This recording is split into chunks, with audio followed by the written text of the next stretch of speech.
Subscribe.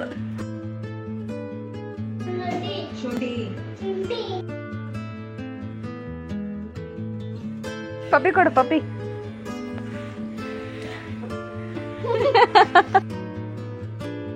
ಎಲ್ಲರಿಗೂ welcome back to my YouTube channel. ಇವತ್ತು ನಮ್ಮ ಮನೆದವ್ರಿಗೆ ಹೋಗೋಣ ಅಂತ ಹೇಳಿ ನಾನು ಅಪ್ಪು ಎಲ್ಲರೂ ಕೂಡ ಬೇಗನೆ ರೆಡಿಯಾಗಿ ಹೊರಟ್ವಿ. ಹೋಗಿದ ತಕ್ಷಣ ತುಂಬ ಜನ ಇದ್ದರು, ಹಾಗಾಗಿ ಬೇಗನೆ ಪೂಜೆ ಎಲ್ಲ ಮಾಡ್ಕೊಂಡು ಬಂದ್ವಿ. ಯಾಕಂದರೆ ನೆಕ್ಸ್ಟ್ ಡೇ ನನಗೆ ವರ್ಕ್ಗೆಲ್ಲ ರೆಡಿ ಮಾಡ್ಕೋಬೇಕಾಗಿತ್ತು. ಹಾಗೆ ವ್ಲಾಗ್ನ ಕಂಟಿನ್ಯೂ ಮಾಡ್ತೀನಿ. ಇನ್ನು ಚಾನಲ್ ಯಾರೆಲ್ಲ ಸಬ್ಸ್ಕ್ರೈಬ್ ಮಾಡ್ಕೊಂಡಿಲ್ಲ ಅಂದರೆ ಸಬ್ಸ್ಕ್ರೈಬ್ ಮಾಡ್ಕೊಳ್ಳಿ. ಸ್ಟಾರ್ಟ್ ಮಾಡೋಣ ಬನ್ನಿ.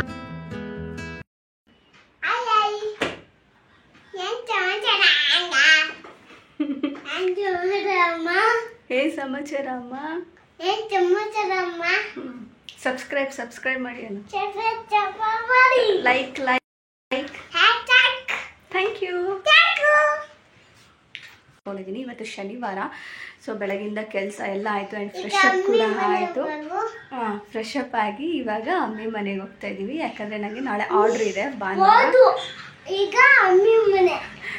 ಆಯ್ತು ನಾನು ಹೇಳ್ತೀನಿ.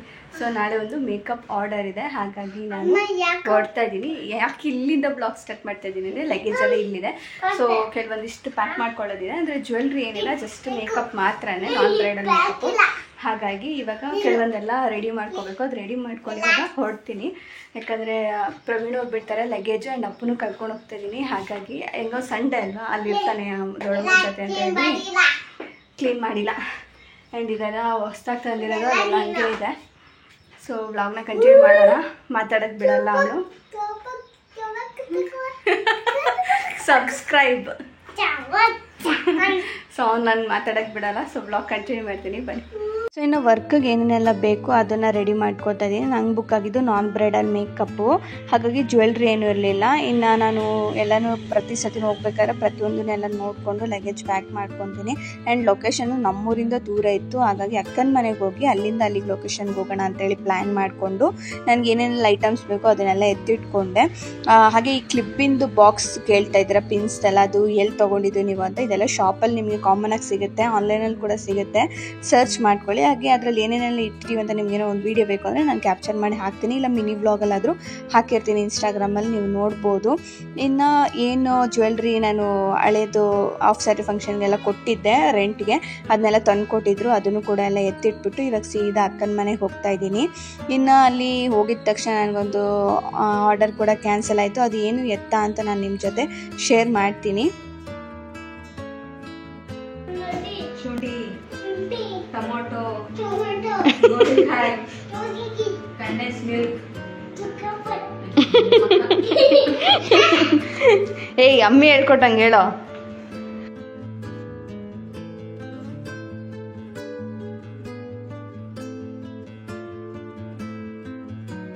ನಾನು ಅಕ್ಕನ ಮನೇಲಿ ಜಾಸ್ತಿ ಏನು ವ್ಲಾಗ್ ಮಾಡೋಕ್ಕಾಗಿಲ್ಲ. ಯಾಕಂದ್ರೆ ತುಂಬ ದಿವಸಗಳೇ ಆಗೋಗಿತ್ತು ಅವ್ರ ಜೊತೆ ಟೈಮ್ ಸ್ಪೆಂಡ್ ಮಾಡಿ, ತುಂಬ ಚೆನ್ನಾಗಿ ಮಾತಾಡಿ ಎಲ್ಲ. ಹಾಗಾಗಿ ವ್ಲಾಗ್ಸ್ ಏನು ಮಾಡಿರಲ್ಲ, ಆರಾಮಾಗಿ ಮಾತಾಡಿಕೊಂಡು ಊಟ ಮಾಡಿಕೊಂಡು ಆರಾಮಾಗಿ ಇದ್ಬಿಟ್ಟು ನೆನ್ನೆ ಸಂಜೆ ಭಾನುವಾರ ಬಂದ್ವಿ. ಸೊ ಇವತ್ತು ಮಾರ್ನಿಂಗ್ ವ್ಲಾಗ್ನ ಹಾಗೆ ಕಂಟಿನ್ಯೂ ಮಾಡ್ತಾ ಇದ್ದೀನಿ. ಇವಾಗ ತಾನೇ ಟಿಫನ್ ಎಲ್ಲ ಆಯಿತು. ಗೋಧಿ ದೋಸೆ, ಟೊಮೊಟೊ ಚಟ್ನಿ ಮಾಡಿದ್ದೆ. ಇವತ್ತು ಮನೆ ಕೆಲಸ ಅಂತೂ ಸಿಕ್ಕಾಪಟ್ಟೆ ಇತ್ತು, ಯಾಕಂದರೆ ಫ್ರಿಜ್ಜೆಲ್ಲ ಕ್ಲೀನ್ ಮಾಡಿ ಶಿಫ್ಟ್ ಮಾಡಬೇಕಾಯಿತು.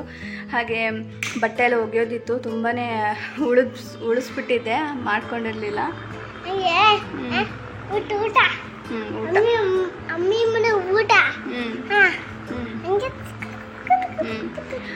ಬಟ್ಟೆ ಎಲ್ಲ ಮಿಷಿನ್ಗೆ ಹಾಕಿದ್ದೀನಿ, ಅದನ್ನ ಹಾರಕ್ಕೆ ಬರಬೇಕು. ಆ್ಯಂಡ್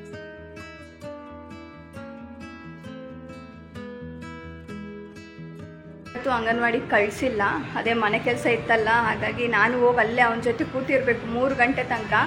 ಕೆಲಸ ಎಲ್ಲ ಹಂಗೆ ಬಿಟ್ಬಿಟ್ಟು ಅವನ ಜೊತೆ ಹೋಗೋದಕ್ಕಾಗಲ್ಲ. ಸೊ ಕೆಲಸ ಎಲ್ಲ ಹಿಂಗೆಲ್ಲ ಅರ್ಧಂಬರ್ಧ ಬಿಟ್ಬಿಟ್ಟು ನಾನು ಹೋಗೋದಕ್ಕಾಗಲ್ಲ. ನೆನ್ನೆ ಎಲ್ಲ ಫುಲ್ಲು ಮನೆಯೆಲ್ಲ, ಅಂದರೆ ನೆನ್ನೆ ಎಲ್ಲ ಸ್ವಲ್ಪ ಎಲ್ಲ ಮನೆಯೆಲ್ಲ ಶಿಫ್ಟ್ ಮಾಡ್ತಾಯಿದೆ. ಅಂದರೆ ಈ ರೂಮಲ್ಲಿ ನಾವು ಮಲ್ಕೋತಾ ಇದ್ವಲ್ಲ, ಹಾಗಾಗಿ ಈ ರೂಮಿಂದ ಆ ರೂಮ್ಗೆ ಶಿಫ್ಟ್ ಆಗಿ ಈ ರೂಮಲ್ಲಿ ಐಟಮ್ಸ್ಗಳನ್ನೆಲ್ಲ, ಅಂದರೆ ಫ್ರಿಜ್ಜು ಇದನ್ನೆಲ್ಲ ಇಡೋಣ ಅಂತ ಅಂದ್ಕೊಂಡೆ. ಅದು ಫ್ರಿಜ್ ಅದು ಸೈಜ್ಗೆ ಆಗಲಿಲ್ಲ, ಓಡಾಡೋದಕ್ಕೆ ತುಂಬ ಕಷ್ಟ ಆಗುತ್ತೆ. ಹಾಗಾಗಿ ಜಸ್ಟ್ ಇವಾಗ ಇಟ್ಟಿರೋದು ಈ ರೂಮಲ್ಲಿ 2 ಬೀರು, ಅಪೋಸಿಟ್ ಮಾಡಿ 2 ಬೀರು. ಆ್ಯಂಡ್ ಇಲ್ಲಿ ಬಂದು ನನ್ನ ಡ್ರೆಸ್ಸಿಂಗ್ ಟೇಬಲ್ ಮತ್ತು ಸ್ಟೋರೇಜ್ ರ್ಯಾಕರ್ನ ಇಟ್ಟಿದ್ದೀನಿ. ಇಷ್ಟು ಮಾಡ್ಕೊಂಡಿದ್ದೀನಿ. ಇವಾಗ ಮಿಷಿನ್ಗೆ ಬಟ್ಟೆ ಎಲ್ಲ ಹಾಕಿದ್ದೀನಿ. ಇವಾಗ ಅದನ್ನು ಕೂಡ ಹೋಗಿ ಒಣಗಕ್ಕೆ ಬರಬೇಕು. ಫ್ರಿಜ್ ಟ್ರೈ ಮಾಡಿದೆ ನಾನು, ದೊಡ್ಡದಲ್ಲೇ ಇಡೋಣ ಅಂತ ಹೇಳ್ಬಿಟ್ಟು, ಆದರೆ ಆಗಲಿಲ್ಲ, ಓಡಾಡೋದಕ್ಕಾಗಲ್ಲ. ಹಾಗಾಗಿ ಇದನ್ನು ಹಾಲಲ್ಲೇ ಇಡಬೇಕು. ಕೇಳ್ತಿದ್ರಿ ಯಾಕೆ ಫ್ರಿಡ್ಜ್ ತೊಗೊಂಡ್ರಿ ಇದನ್ನ ಅಂತ ಹೇಳ್ಬಿಟ್ಟು, ಆ್ಯಂಡ್ ಪ್ರೈಸಸ್ ಎಲ್ಲ ಕೇಳ್ತಾಯಿದ್ರಿ, ಯಾಕೆ ತೊಗೊಂಡ್ರಿ, ನಿಮ್ಮ ಹತ್ರ ಆಲ್ರೆಡಿ ಇತ್ತಲ್ಲ ಅಂತ ಕೇಳ್ತಾ ಇದ್ರಿ ಕಮೆಂಟ್ಸಲ್ಲೆಲ್ಲ. ಹಾಗಾಗಿ ಇದು ಬಂದು ನಮ್ಮ ಹತ್ರ ಇದೆ, ಚೆನ್ನಾಗೇ ಇದೆ, ಏನೂ ಹಾಳಾಗಿಲ್ಲ, ತುಂಬಾ ಚೆನ್ನಾಗಿದೆ. ಆದರೆ ಇದನ್ನು ಅಮ್ಮಂಗೆ ಕೊಟ್ಟು ಕಳಿಸ್ತಾ ಇದ್ದೀನಿ. ಅವ್ರಿಗೆ ಸ್ವಲ್ಪ ಮನೆಯಲ್ಲಿ ಹಳ್ಳಿ ಆಗಿರೋದ್ರಿಂದ ಅಲ್ಲೂ ತರಕಾರಿ ಅದು ಇದೆಲ್ಲ ಇಟ್ಕೊಳ್ಳೋಕೆ ತುಂಬ ಎಲ್ಲ ಗಲೀಜಾಗ್ತಾ ಇದೆಯಂತೆ. ಹಾಗಾಗಿ ನನಗೆ ಈ ಫ್ರಿಜ್ಜು ಕೊಡಿಸು ಅಂತ ಹೊಸದು ಹೇಳಿದ್ರು. ಆದರೆ ನನಗೇನಂದರೆ ಡಬಲ್ ಡೋರ್ ನಾನು ತೊಗೋಬೇಕಾಗಿತ್ತು. ನಾನು ಹೇಳಿದೆ ನಾನು ಡಬಲ್ ಡೋರ್ ತೊಗೋತಾ ಇದ್ದೀನಿ, ನಿನಗೆ ಬೇಕಾದ್ರೆ ಇದು ಕಳಿಸ್ತೀನಿ, ನೀನೇ ಡಬಲ್ ಡೋರ್ ತೊಗೋ ಅಂತ. ಅವರು ನಂಗೆ ಡಬಲ್ ಡೋರ್ ಏನು ಬೇಡ, ಇದೇ ಸಾಕು, ನೀನು ಹೊಸದು ತೊಗೊಂಡು ನಂಗೆ ಇದನ್ನೇ ಕೊಟ್ಟು ಕಳಿಸು, ಇದೇನಾದರೂ ಹಾಳಾಗೋದ್ರೆ ಅವಾಗ ಹೊಸದು ಕೊಡಿಸಿವಂತೆ. ಇವಾಗ ಚೆನ್ನಾಗಿದೆಯಲ್ಲ, ಏನಕ್ಕೆ ದುಡ್ಡು ವೇಸ್ಟ್ ಮಾಡ್ತೀಯಾ, ಸುಮ್ಮನೆ ಏನಕ್ಕೆ ಎರಡೆರಡು ಹೊಸ ಫ್ರಿಜ್ ತೊಗೊಳ್ಳೋದು, ಇದನ್ನೇ ಕೊಡು, ಒಂದು ವೇಳೆ ಇದು ಹಾಳಾಗೋದ್ರೆ ನಂಗೆ ಹೊಸದು ಕೊಡಿಸಿವಂತೆ ಅಂದರು. ಸೊ ಹಾಗಾಗಿ ಇದನ್ನು ಅವರು ಕೊಟ್ಟು ಕಳಿಸ್ತಿದ್ದೀನಿ ಸ್ವಲ್ಪ ದಿವಸದ ಮಟ್ಟಿಗೆ. ಇದು ಇನ್ನೂ ಚೆನ್ನಾಗಿಲ್ಲ ಅನ್ನೋ ಟೈಮ್ಗೆ ಅವರು ಕೂಡ ಇನ್ನೊಂದು ಹೊಸದು ಕೊಡಿಸ್ಬಿಡ್ತೀನಿ. ಇವಾಗ ಸದ್ಯಕ್ಕೆ ನಾನು ಡಬಲ್ ಡೋರ್ ಫ್ರಿಜ್ಜನ್ನ ತೊಗೊಂಡಿದ್ದು. ನನಗೂ ಅಷ್ಟೇ ಅದರಲ್ಲಿ ಸ್ಟೋರೇಜ್ ಮಾಡೋಕ್ಕಾಗ್ತಾ ಇರಲಿಲ್ಲ, ಎಲ್ಲ ಅರ್ಧಂಬರ್ಧ ನಾನು ಎಲ್ಲ ಕಿಚನ್ ಒಳಗೆ ಇಟ್ಕೋತಾ ಇದ್ದೆ. ಹಾಗಾಗಿ ಇವಾಗ ಅದನ್ನು ನಾವು ತೊಗೊಂಡಿದ್ದಿದೆ ಮೇನ್ ಕಾರಣ, ಫ್ರಿಜ್ ತೊಗೊಂಡಿದ್ದು ಡಬಲ್ ಡೋರ್ದು. ಸೊ 2-3 ಡೇಸಿಂದ ಆನ್ ಮಾಡಿಬಿಡಿ ಅಂತ ಹೇಳಿದರು, ಆನ್ ಮಾಡಿಬಿಟ್ಟಿದ್ದೀವಿ. ಹಾಗೆ ಇದು ಫ್ರಿಜ್ಜಿಂದು ಮೇಲ್ಗಡೆ ಎಲ್ಲ ಹಾಕ್ತಾರಲ್ವ, ಫ್ರಿಜ್ ಕವರೆಲ್ಲ ಬುಕ್ ಮಾಡಿದೆ, ಅದು ಇವತ್ತು ಬರುತ್ತೆ. ಇವತ್ತು ಬಂದರೆ ಅದನ್ನು ಕೂಡ ಎಲ್ಲ ಶಿಫ್ಟ್ ಮಾಡಿ ಅದನ್ನು ಕ್ಲೀನ್ ಮಾಡಿ ಅಮ್ಮ ಕೊಟ್ಟು ಕಳಿಸ್ಬೇಕು. ಯಾವಾಗ ಬರ್ತಾರೆ ಗೊತ್ತಿಲ್ಲ, ಫೋನ್ ಮಾಡಿ ಹೇಳಬೇಕು. ಕ್ಲೀನ್ ಮಾಡಿ ಇಟ್ಟಿದ್ಮೇಲೆ ಬಂದು ತೊಗೊಂಡೋಗ್ತೀನಿ ಅಂತ ಹೇಳಿದ್ದಾರೆ. ಫೋನ್ ಮಾಡಿ ಹೇಳಿದ್ರೆ ತೊಗೊಂಡೋಗ್ತೀರಾ ಆಟೋದಲ್ಲಿ ಏನಾದರೂ. ಸೊ ಈ ಒಂದು ಕಾರಣಕ್ಕೆ ಇವಾಗ ಕೊಟ್ಟಿರೋದು. ಒಂದು ವೇಳೆ ಇದೇನಾದರೂ ಕೆಟ್ಟೋಯ್ತು ಅಂದರೆ ಇದನ್ನು ಹಾಕ್ಬಿಟ್ಟು ಅಮ್ಮಂಗೆ ಹೊಸದು ಕೊಡಿಸ್ತೀನಿ ತಿರ್ಗಾ, ಅಷ್ಟೇ. ಇದೇ ಮೇನ್ ರೀಸನ್ನು. ಅವ್ರಿಗೆ ಬೇಕು, ಅವ್ರದ್ದು ಹಳ್ಳಿ ಮನೆ ಆಗಿರೋದನ್ನ ಎಲ್ಲ ತುಂಬ ಗಲೀಜಾಗ್ತಾಯಿತ್ತು. ನನಗೆ ಫ್ರಿಜ್ ಇಲ್ಲ ಅಂದಾಗ ಇದನ್ನು ತೊಗೊಂಬಂದಿದ್ದು. ಹಾಗಾಗಿ ಇವಾಗ ಅವ್ರಿಗೆ ಬೇಕು ಅಂತ ಹೇಳ್ಬಿಟ್ಟು ಇದನ್ನು ತೊಗೊಂಡು ಅದನ್ನು ನಾನು ತೊಗೊಂಡಿದ್ದು. ಸೊ ಇವತ್ತು ಹಾಗೆ ವ್ಲಾಗ್ನ ಕಂಟಿನ್ಯೂ ಮಾಡ್ತೀನಿ. ಬಟ್ಟೆ ಎಲ್ಲ ವಾಶ್ ಮಾಡಿ ಹಾಕ್ಬಿಟ್ಟು ಬಂದೆ, ಅಲ್ಲೇ ಮಳೆ ಬರೋಂಗೆ ಆಗಿದೆ. ಹಾಗಾಗಿ ತೊಗೊಂಬಂದೆಲ್ಲ ಈಚೆಗಡೆ ಕಿಟಕಿ ಹತ್ರ ಹಾಕಿದ್ದೀನಿ. ಹಾಗೆ ಫ್ರಿಜ್ ಕವರ್ ಕೂಡ ಬಂತು. ಸೊ ಹಂಗೆ ಇವಾಗ ಸೆಟ್ ಮಾಡೋಣ, ಎಲ್ಲನೂ ಕ್ಲೀನ್ ಮಾಡೋಣ ಅಂತ. ಸ್ವಲ್ಪ ಎಲ್ಲ ಒಣಗಿದ್ವು, ಬೆಳಗ್ಗೆನೇ ಹಾರಾಕಿದ್ದೆ ಸ್ವಲ್ಪ, ಅದನ್ನೆಲ್ಲ ತೊಗೊಂಡು ಬಂದಿದ್ದೀನಿ. ಸೊ ಚೆನ್ನಾಗಿದೆ ಅಂತ ಅಂದ್ಕೊಂಡಿದ್ದೀನಿ, ನೋಡೋಣ ಯಾವ ಥರ ಇದೆ ಅಂತ. ಓಪನ್ ಮಾಡಿಬಿಟ್ಟು ತೋರಿಸ್ತೀನಿ ನಿಮಗೆ.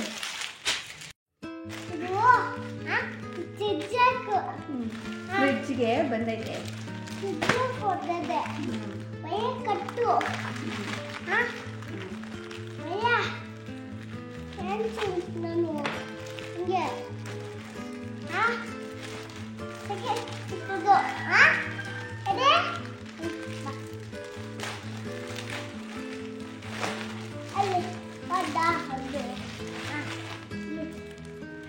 ಸೊ ಯಾವ ಸತಿ ನಾವು ಚಿಕ್ಕ ಫ್ರಿಜ್ಗೆ ಒಂಥರ ಹಾಕಿದ್ವಿ, ಬ್ಲೂ ಕಲರ್ ಬರುತ್ತೆ, ಅದು ಆ ಥರ ತರಿಸಿಲ್ಲ.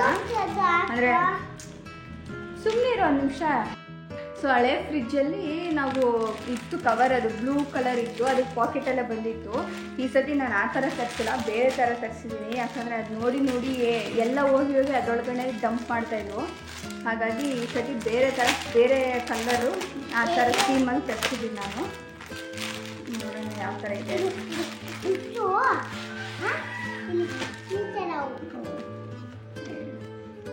ಇದಕ್ಕೆ ಹಾಕ್ತಾರಲ್ಲ, ಗ್ಲಾಸ್ಗೆ ಹಾಕ್ತಾರಲ್ಲ ಆ ಥರ,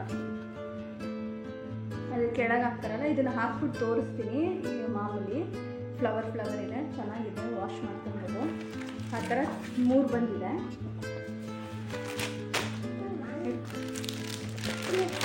ಇದು ಫ್ರಿಜ್ ಒಳಗೆ ಹಾಕೋದು, ಇದು ಈಚೆಗಡೆ ಹಾಕೋದು, ಅಂದರೆ ಮೇಲ್ಗಡೆ ಟಾಪ್ ಮೇಲೆ ಹಾಕೋದು.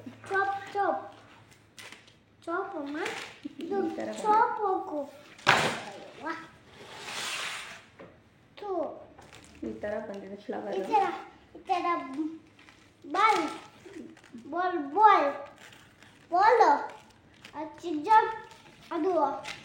ಪಾಕೆಟ್ ಏನು ಬಂದಿಲ್ಲ, ಜಸ್ಟ್ ಇದು ಡಿಸೈನ್ ಕವರ್ ಅಷ್ಟೇ. ನಾನು ನೋಡೋಣ ಚೆನ್ನಾಗಿರುತ್ತೇನೋ ಅಂತ ಹೇಳ್ಬಿಟ್ಟು ತರಿಸ್ದೆ. ನಾನು ನಿಮಗೆ ಕಂಪ್ಲೀಟಾಗಿ ಹಾಕ್ಬಿಟ್ಟು ಒಂದು ಸತಿ ತೋರಿಸ್ತೀನಿ ಯಾವ ಥರ ಕಾಣಿಸುತ್ತೆ ಅಂತ ಹೇಳ್ಬಿಟ್ಟು. ಇಷ್ಟು ಉದ್ದ ಇದೆ ನೋಡ್ಬೋದು, ಡಬಲ್ ಫೋಲ್ಡ್ ಆಗುತ್ತೆ.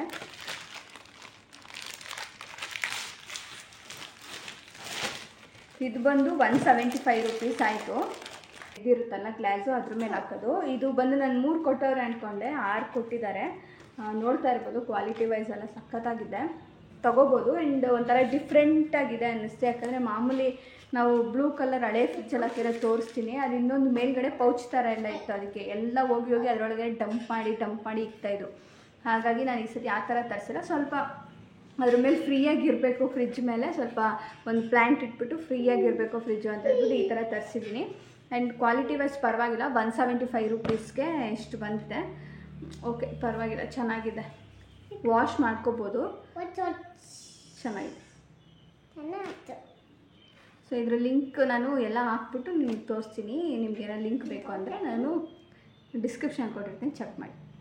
ಲಾಸ್ಟ್ ಮಿನಿಟಲ್ಲಿ ಆರ್ಡರ್ ಕ್ಯಾನ್ಸಲ್ ಆಯಿತು. ನಂಗೆ ಆರ್ಡರ್ ಕ್ಯಾನ್ಸಲ್ ಆದಕ್ಕೂ ಬೇಜಾರಾಗಿಲ್ಲ, ಯಾಕೆಂದರೆ ಈ ಥರ 1 ಸತಿ ಅಲ್ಲ ಗುರು, 2 ಸತಿ ಅಲ್ಲ, ಸುಮಾರು ಸತಿ ಆಗಿದೆ. ಆದರೆ ಆದಾಗೆಲ್ಲ ನಾನು ಪರೀಕ್ಷೆ ಏನು ಮಾಡಿದ್ದೀನಿ ಅಂದರೆ, ಇವಾಗ ನಮ್ಮ ಹತ್ರ ಸುಳ್ಳು ಹೇಳಿ ಆರ್ಡರ್ನ ಕ್ಯಾನ್ಸಲ್ ಮಾಡ್ತಾರೆ. ಓಕೆ, ಆದರೆ ನೆಕ್ಸ್ಟ್ ಡೇ ಆ ಫಂಕ್ಷನ್ ಆಗಿರುತ್ತೆ, ಆ ಫೋಟೋಸ್ ಕೂಡ ಹಾಕಿರ್ತಾರೆ, ಅದು ನಾನು ನೋಡಿರ್ತೀನಿ. ಆದರೆ ಏನಕ್ಕೆ ಸುಳ್ಳು ಹೇಳ್ತೀರಾ ಅಲ್ವಾ? ನಿಜನೇ ಹೇಳ್ಬಿಟ್ಟು ಕ್ಯಾನ್ಸಲ್ ಮಾಡ್ಕೊಳ್ಳಿ, ಅವಾಗ ನಮ್ಗೊಂಚೂರು ಸಮಾಧಾನ ಆದರೂ ಇರುತ್ತೆ.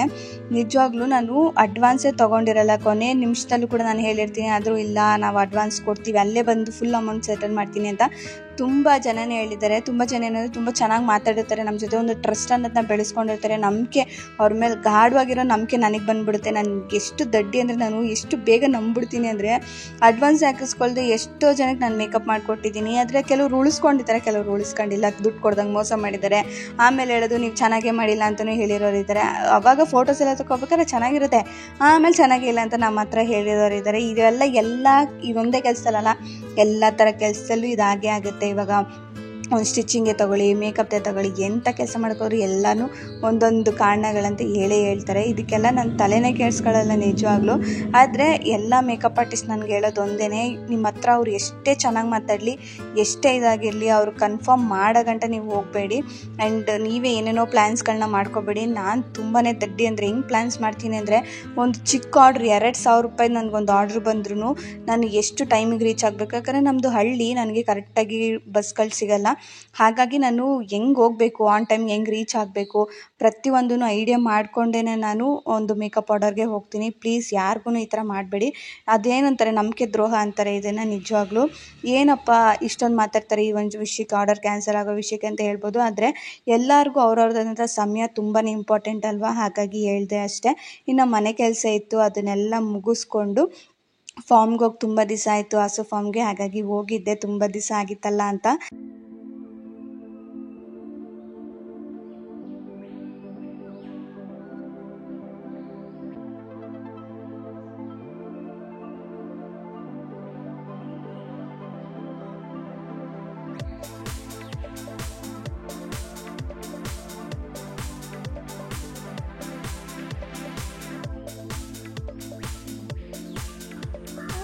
ನಾನು ಯಾಕೆ ಚುಂಕೆ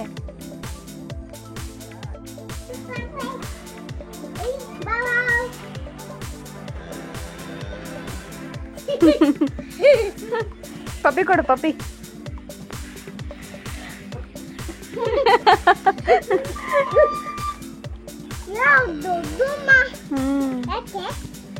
ಯಾಕೆ ಗುದಿ ಗುದಿ ಅವನು ಗುದಿ. ಹಾಗೆ ಯಾಕೆ ಅವ್ರ ಜೊತೆ ವೀಡಿಯೋ ಮಾಡಲ್ಲ, ಅವ್ರು ಮಾಡೋ ಕೆಲಸ ತೋರಿಸಲ್ಲ ಅಂತ ತುಂಬ ಜನ ಹೇಳ್ತಿದ್ರು. ಯಾಕೆ ಅವ್ರು ಮಾಡೋ ಕೆಲಸ ತೋರಿಸಲ್ಲ ಅಂತ ಅಂದರೆ, ತುಂಬ ಈಸಿಯಾಗಿ ಆ ಕೆಲಸನ ಜಡ್ಜ್ ಮಾಡಿಬಿಡ್ತಾರೆ ಆ್ಯಂಡ್ ತುಂಬ ಕೆಟ್ಟದಾಗೆಲ್ಲ ಮಾತಾಡ್ತಾರೆ. ನನಗೆ ಅವ್ರು ಮಾಡೋ ಕೆಲಸದ ಮೇಲೆ ತುಂಬ ಗೌರವ ಇದೆ. ಅದ್ರ ಬಗ್ಗೆ ಏನಾದರೂ ಕಮೆಂಟ್ಸ್ಗಳು ಬಂದುಬಿಟ್ರೆ ನಂಗೆ ನಿಜವಾಗ್ಲೂ ತಡ್ಕೊಳಕ್ಕಾಗಲ್ಲ.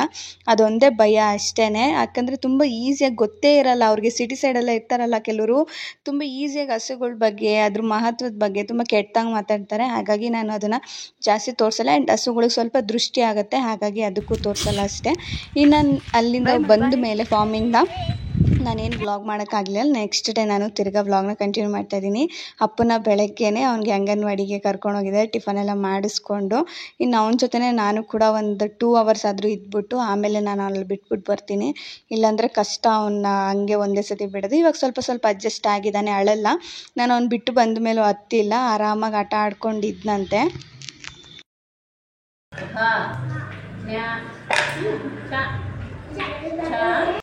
12 ಗಂಟೆ ಆಯಿತು. ಅವನ್ನ ಕರ್ಕೊಂಡೋಗಿ ಅಂಗನವಾಡಿಲಿ ಬಿಟ್ಬಿಟ್ಟು ಯಾಮಾರಿಸ್ಬಿಟ್ಟು ಬಂದುಬಿಟ್ಟಿದ್ದೀನಿ ಮನೆಗೆ. ಆಟಾಡ್ತಾಯಿದ್ದೆ, ಅಲ್ಲೇ ಸ್ವಲ್ಪ ಹೊತ್ತಿದ್ದೆ, ನೋಡ್ಕೊತಾ ಇದ್ದೆ ಏನಾದರೂ ಅಳ್ತಾನೆ ಏನಾದರೂ ಮಾಡ್ತಾನೆ ಅಂತ. ಅಳ್ಳಿಲ್ಲ. ಅಂಗನವಾಡಿ ಟೀಚರ್ ಮ್ಯಾನೇಜ್ ಮಾಡಿದ್ರು, ಮಾತಾಡಿಕೊಂಡು ಬರ್ತಾರೆ, ಎಲ್ಗೋ ಹೋಗಿದ್ದಾರೆ, ಬರ್ತಾರೆ ಅಂತ ಹೇಳ್ಬಿಟ್ಟು ಮ್ಯಾನೇಜ್ ಮಾಡಿದ್ರು. ಸೊ ಹಾಗಾಗಿ ನಾನು ಬಂದುಬಿಟ್ಟೆ ಮನೆಗೆ. ಇವಾಗ ಫೋನ್ ಮಾಡಿದ್ದೆ, ಏನು ಅಳ್ತಾ ಇಲ್ಲ, ಆರಾಮಾಗಿ ಆಟಾಡ್ತಾ ಇದ್ದಾನೆ, 3 ಗಂಟೆಗೆ ಬಂದು ಕರ್ಕೊಂಡೋಗು ಅಂದರು. ಸೊ ಹಾಗಾಗಿ ಮನೆಗೆ ಬಂದೆ. ಯಪ್ಪ ಮಕ್ಳನ್ನ ಸ್ಕೂಲಿಗೆ ಬಿಡೋದು, ಈ ಅಂಗನವಾಡಿಗೆ ಬಿಡೋದು ತುಂಬ ಕಷ್ಟ. ಇಷ್ಟ ಗಂಟೆ 12 ಗಂಟೆ ತನಕ ಅಲ್ಲೇ ಕೂತಿದ್ದೀನಿ. ಇನ್ನು ಇದೇ ಥರ ಮಾಡಬೇಕು, ಇಲ್ಲಾಂದರೆ ಮಕ್ಕಳು ಸ್ಕೂಲ್ಗೆಲ್ಲ ಹೋಗೋದು ತುಂಬ ಕಷ್ಟ. ಯಾಕಂದರೆ ಪ್ರೈವೇಟ್ ಸ್ಕೂಲ್ ಥರ ಇಲ್ಲಿರಲ್ಲ. ಯಾಕಂದರೆ ಬರೀ ಒಂದು 3-4 ಜನ ಅಷ್ಟೇ ಮಕ್ಕಳಿರೋದು, ಹಾಗಾಗಿ ಅಷ್ಟೇ. ಸೊ ಅವ್ನು ರೂಢಿ ಆಗ್ಬಿಡ್ತಾನೆ. ಅವ್ನಿಗೆ ಮಕ್ಳು ಅಂದ್ರೇ ತುಂಬ ಇಷ್ಟ, ಅವ್ರ ಜೊತೆ ಆಟ ಆಡಬೇಕು ಅನ್ನೋದೆಲ್ಲ ತುಂಬ ಇಷ್ಟ ಅವನಿಗೆ. ಹಾಗಾಗಿ ಒಂದು 5 ನಿಮಿಷ ಅಷ್ಟೇ ಒಂದು, ಆಮೇಲೆ ಆರಾಮಾಗಿ ಆಟ ಆಡ್ತಾನೆ. ಆದರೆ ಇವತ್ತು ಹಳ್ಳಿಲ್ಲ ಸದ್ಯಕ್ಕೆ, ಆರಾಮಾಗಿ ಬಾಲೆಲ್ಲ ಕೊಡ್ತೀನಿ ಆಟ ಆಡು ಅಂತ ಹೇಳ್ಬಿಟ್ಟು ಆಟ ಆಡಿಸ್ತಾಯಿದ್ರು. ಸೊ ಆರಾಮಾಗಿದ್ದಾನಂತೆ. ಓಕೆ, ಇವಾಗ ಪಟ ಅಂತ ಕೆಲಸ ಮಾಡ್ಕೋಬೇಕು. ಇನ್ನು ಅವ್ನು ಬರೋ ಅಷ್ಟು ಕೆಲಸ ಮುಗಿಸ್ಕೋಬೇಕು. ನೆನ್ನೆ ಮಾಡೋಕ್ಕಾಗಲಿಲ್ಲ, ಏನೋ ಅರ್ಧದಲ್ಲಿ ಕೆಲಸ ಬಂದುಬಿಡ್ತು. ಎಲ್ಲ ಜೋಡಿಸೋಣ ಅಂದ್ಕೊಂಡೆ, ಕೆಲಸ ಬಂದುಬಿಡ್ತು. ಅಮ್ಮ ಬೇರೆ ನಾಳೆ ಬರ್ತಾರಂತ ಫ್ರಿಜ್ಜೆಲ್ಲ ತಗೊಂಡೋಗೋಕ್ಕೆ. ಹಾಗಾಗಿ ಅದನ್ನೆಲ್ಲ ಕ್ಲೀನ್ ಮಾಡಿಬಿಟ್ಟಿಕ್ಬಿಟ್ಟು ಸೀರೆ ಕುಚ್ಚು ಹಾಕಬೇಕು, ಬೇಬಿ ಕುಚ್ಚು, ಅದನ್ನು ಹಾಕೋತೀನಿ. 3 ಗಂಟೆ ತನಕ ಟೈಮ್ ಇದೆ. ಇನ್ನು 3 ಅವರಲ್ಲಿ ಎಷ್ಟಾಗುತ್ತೋ ಅಷ್ಟು ಕೆಲಸ ಮುಗಿಸ್ಕೊಂಡು ಹೋಗಿ ಕರ್ಕೊಂಬರ್ತೀನಿ. ಅವಾಗ ಅವ್ನ ರಿಯಾಕ್ಷನ್ ಹೇಗಿರುತ್ತೆ ಅನ್ನೋದು ತೋರಿಸ್ತೀನಿ ನಿಮಗೆ. ಕಂಟಿನ್ಯೂ ಮಾಡ್ತೀನಿ. ಇನ್ನು ಚಿಕ್ಕ ಫ್ರಿಜ್ ಏನೇನು ಕ್ಲೀನ್ ಮಾಡೋದಿತ್ತು ಅದನ್ನೆಲ್ಲ ಇವಾಗ ವಾಶ್ ಎಲ್ಲ ಮಾಡಿಕೊಂಡು, ಅದು ಫ್ರಿಜ್ ಕೂಡ ಅಷ್ಟೇ ತುಂಬ ದಿವಸ ಆಗೋಗಿತ್ತು. ನಾನು ವರ್ಕ್ಗೆಲ್ಲ ಹೋಗಿ ಸುಮ್ಮನೆ ಮೇಲ್ಮೇಲೆ ಮಾತ್ರ ಒರೆಸ್ಕೊಂಡಿದ್ದೆ. ಇವತ್ತು ನೀಟಾಗಿ ಡೀಪ್ ಕ್ಲೀನ್ ಮಾಡಿಕೊಂಡು ಇನ್ನು ಹೊಸ ಫ್ರಿಜ್ಗೆ ಐಟಮ್ಸ್ ಎಲ್ಲ ಏನೇನು ಇಡಬೇಕು ಅದನ್ನೆಲ್ಲ ಇಟ್ಟೆ. ಒಂಥರ ಚೆನ್ನಾಗಿ ಕಾಣಿಸ್ತಾ ಇತ್ತು ಆ ಫ್ಲವರ್ಸ್ಗೂ. ಅದು ನಿಮಗೂ ಏನಾದರೂ ಬೇಕು ಅಂದರೆ ಮೀಶೋದಿ ಸಿಗುತ್ತೆ ಇದು ಕವರ್ಸು. ತುಂಬ ಚೆನ್ನಾಗಿದೆ, ಕ್ವಾಲಿಟಿ ವೈಸ್ ಕೂಡ ಚೆನ್ನಾಗಿದೆ. ಡಿಸ್ಕ್ರಿಪ್ಷನ್ ಲಿಂಕ್ ಇರುತ್ತೆ, ಚೆಕ್ ಮಾಡಿ ಒನ್ಸು. ಕ್ಲೀನಿಂಗ್ದೆಲ್ಲ ಮುಗೀತು. ಎಲ್ಲನೂ ಒರೆಸಿ ಎಲ್ಲನೂ ಗುಡಿಸಿ ಎಲ್ಲ ಮಾಡಿಕೊಂಡೆ. ಅಷ್ಟೊಳಗೆ ಅಂಗನವಾಡಿಯಿಂದ ಫೋನ್ ಬಂತು. ಸೊ ಅಲ್ಲಿ ಊಟ ಕೊಡ್ತಾ ಇದ್ದಾರಲ್ಲ, ಆ ಊಟ ತಿಂತಾ ಇಲ್ವಂತೆ ಅವನು.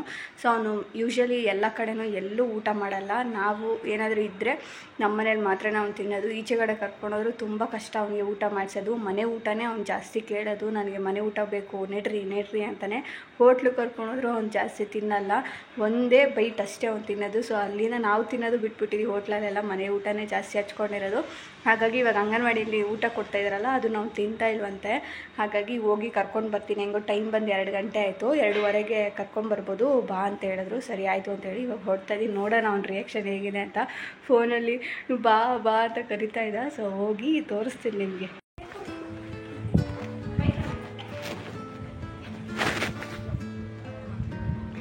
ಮಲ್ಕೊತಾನೆ.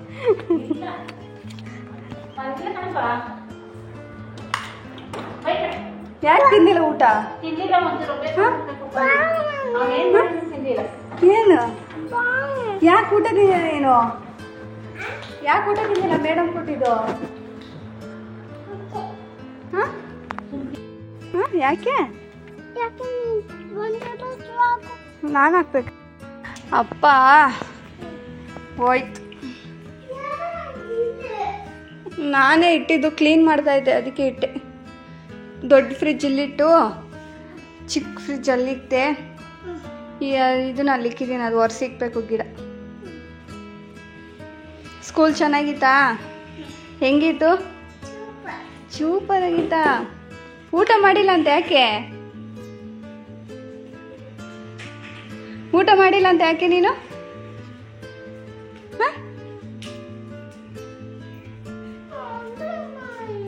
ಅಪ್ಪ ಹೋಯ್ತು. ಅಂಗನವಾಡಿಯಿಂದ ಬಂದ ಮೇಲೆ ಊಟ ಎಲ್ಲ ಮಾಡ್ಕೊಂಡು ಮಲ್ಕೊಂಡ್ಬಿಟ್ಟ. ಅವನು ಮಧ್ಯಾಹ್ನದ ಯಾವಾಗಲೂ ನಿದ್ದೆ ಮಾಡೋ ಅಭ್ಯಾಸ ಅಲ್ವಾ, ಹಾಗಾಗಿ 3 ಗಂಟೆ 3:15 ಆಗಿತ್ತು. ಸರಿ ಆಯಿತು ಮಲ್ಕೊ ಅಂತೇಳಿ ಮಲ್ಗಿಸ್ಬಿಟ್ಟು ನಂಗೆ ಸ್ವಲ್ಪ ಸ್ಟಿಚಿಂಗ್ ಇತ್ತು ಬಟ್ಟೆಗಳೆಲ್ಲ, ಹಾಗಾಗಿ ಅದನ್ನು ಸ್ಟಿಚ್ ಮಾಡ್ಕೊತಾ ಇದ್ದೆ. ಇನ್ನು ಸಂಜೆ ಆಗ್ತಾ ಬಟ್ಟೆನೆಲ್ಲ ಮೇಲೆ ಒಣಗಾಕಿದ್ದೆ, ಅರ್ಧ ಎತ್ಕೊಂಬಂದಿದ್ದೆ, ಇನ್ನು ಅರ್ಧ ಅಲ್ಲೇ ಒಣಗಾಕಿದ್ದೆ. ಹಾಗಾಗಿ ಅದನ್ನು ಕೂಡ ಹೋಗಿ ಎಲ್ಲ ಎತ್ಕೊಂಬರೋಣ ಅಂತೇಳಿ ಅಪ್ಪು ಅಷ್ಟೊತ್ತಿಗೆ ಎದ್ದ ಮೇಲೆ ಅವನ್ನ ಕರ್ಕೊಂಡೋಗಿ ಬಟ್ಟೆಗಳನ್ನೆಲ್ಲ ಎತ್ಕೊಂಬಂದು ಮಡ್ಚ್ಕೊಡೋದು. ಇನ್ನು 2 ಡೇಸ್ ವ್ಲಾಗು. 1 ಡೇ ಕಂಪ್ಲೀಟಾಗಿ ನಾನು ವ್ಲಾಗ್ ಮಾಡಿ ಅಪ್ಲೋಡ್ ಮಾಡಬೇಕು ಅನ್ಕೋತೀನಿ, ಆದರೆ ಆಗಲ್ಲ. 2 ಡೇಸ್ ವ್ಲಾಗ್ನ ನಿಮ್ಮ ಜೊತೆ ಶೇರ್ ಮಾಡ್ಕೊಂಡಿದ್ದೀನಿ. ಈ ವ್ಲಾಗಲ್ಲಿ ನಿಮ್ಗೆ ಏನಾದರೂ ಬೇಜಾರಾಗಿದ್ರೆ ಕ್ಷಮಿಸ್ಬಿಡಿ. ಯಾಕಂದರೆ ಎಲ್ಲರಿಗೂ ಅವ್ರದ್ದೇ ಆದ ಕಷ್ಟಗಳಿರುತ್ತೆ, ಅದನ್ನು ಪ್ಲೀಸ್ ಅರ್ಥ ಮಾಡ್ಕೊಳ್ಳಿ. ಯಾಕಂತಂದರೆ ಅದು 1,000 2,000 ನಿಮಗೆ ಎಷ್ಟು ದೊಡ್ಡದು ಹಂಗೆ ನಮಗೂ ಕೂಡ ದೊಡ್ಡದು. ಹಾಗಾಗಿ ಇವತ್ತಿನ ವ್ಲಾಗ್ನ ನಾನು ಇಲ್ಲೇ ಎಂಡ್ ಮಾಡ್ತಿದ್ದೀನಿ. ಸಿಗ್ತೀನಿ ಮುಂದಿನ ವೀಡಿಯೋದಲ್ಲಿ. ಅಲ್ಲಿವರೆಗೂ take care, bye. Thank you for watching.